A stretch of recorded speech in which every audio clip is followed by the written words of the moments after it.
ভিডিওটা বানিয়েছি তাও ২-৩ সপ্তাহ হয়ে গেল। আর আপনাদের দেখিয়েছিলাম চেরি ব্লসমের গাছটা পার্কিং এর সামনে। আর বাকিগুলোতেও তখন পুরোপুরি ফুল ব্লুম হয়নি, ফুল পুরোপুরি ফোটেনি।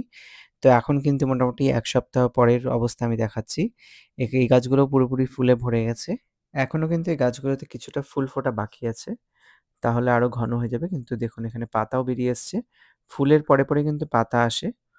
তো এখানে এগুলো এখন থাকবে মোটামুটি ১ থেকে ১.৫ সপ্তাহ পর্যন্ত। আর চলুন আপনাদেরকে নিয়ে যাই পার্কে। তো পার্কে এসে দেখছি সারি অনেকগুলো গাছ। আর দেখুন একদম পুরো গাছটা সাদা হয়ে ঢেকে আছে। আর এটা পুরোটাই কিন্তু ফুল, একটাও পাতা দেখা যাচ্ছে না, ডালগুলো দেখা যাচ্ছে না। অসংখ্য ফুলে ঢাকা। আর এখানে প্রচুর মৌমাছি ছিল।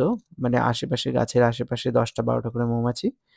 আর হচ্ছে দিনটাও বেশ ভালো ছিল, উষ্ণ আবহাওয়া আর পরিষ্কার আকাশ, একদম ভালো রোদ বেরিয়েছিল। তো এখন ঠান্ডাটাও যেহেতু কম, একটা আপনি পাতলা শার্ট পরে বা গেঞ্জি পরে বেরিয়ে যেতে পারবেন। খুব সুন্দর লাগছিল সারি গাছগুলো দেখে।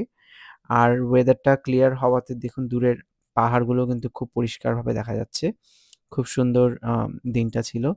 আর এই ফুলগুলো মোটামুটি এখানে পার্কে ১-১.৫ সপ্তাহ পর্যন্ত আসলে দেখা যাবে। তারপরে কিন্তু এগুলো খালি হয়ে পুরো পাতায় ভরে একদম সবুজ হয়ে যাবে। এই যে দেখুন কত মৌমাছি ঘুরে বেড়াচ্ছে।